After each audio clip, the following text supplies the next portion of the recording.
When someone dies and their assets pass on to their heirs or their beneficiaries, there's a concept called a step up in cost basis. So what does this mean?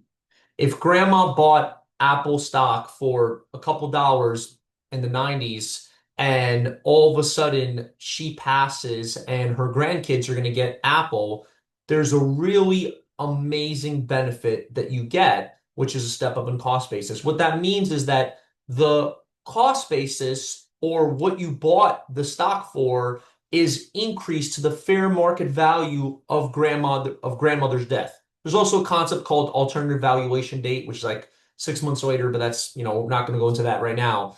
But basically, now basically her beneficiaries would save on a massive tax bill. I mean, the growth on the Apple stock had to be like, thousands and thousands of percent, maybe even 10,000s of percent. So that entire benefit gets passed on to the beneficiary. So it's almost like they bought Apple stock on the date of her death instead of buying Apple stock in 1990 with all that growth that could be taxable. So that's a massive benefit. That's how a lot of wealthier people preserve their assets over many, many generations. You get a massive step up in cost basis.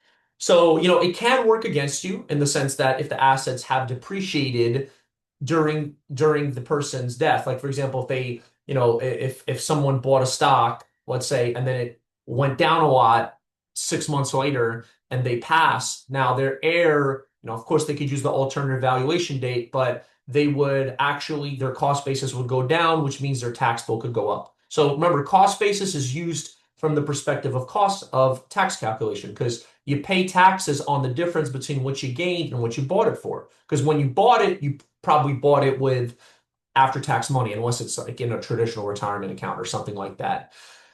So the other benefit for long-term capital gains, I'm sorry, for step-up in cost basis is not only does the asset get stepped up to the fair market value on the date of death, also any corresponding gains or long-term capital gains. So what does this actually mean? So John bought stock, ABC stock 6 months ago.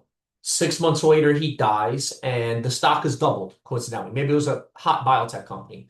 Bill is his son. Bill gets, now the stock started at $100. Now Bill's new cost basis is $200, right? Now, what if Bill doesn't sell it on the fair market value of death? Let's say he holds it for another couple months and it goes from 200 to 250. Now, all he has to do is pay long-term capital gains from 250 to 200, which is a massive benefit because short-term capital gains are processed as ordinary income taxes, right? So you pay them as ordinary income versus long-term cap gains. You either pay 0% if you're like under 50K, 15% most people, and then if you're over like 550K, you pay 20%. But that's, way less than the maximum marginal tax rate of 37%. So 20 to 37, it's like almost 50% difference. So you can see it's a massive benefit. And let's say another scenario, if let's say, stock goes from 100 to 200, Bill gets it at 200. Now all of a sudden the stock drops to 150. Now Bill's cost basis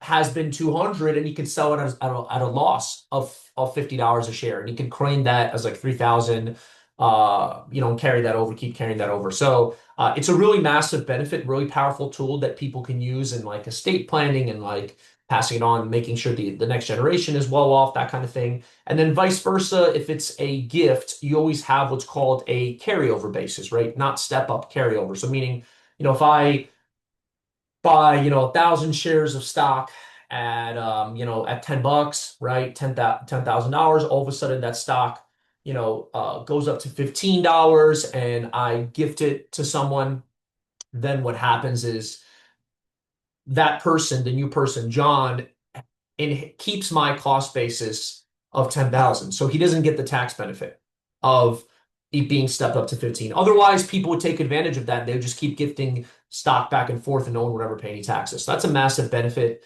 There's a secondary benefit. Well, not a secondary benefit, but if it goes the opposite way, this is what happens. So let's say I buy stock at $10, 1,000 shares, $10,000, the stock drops to 8.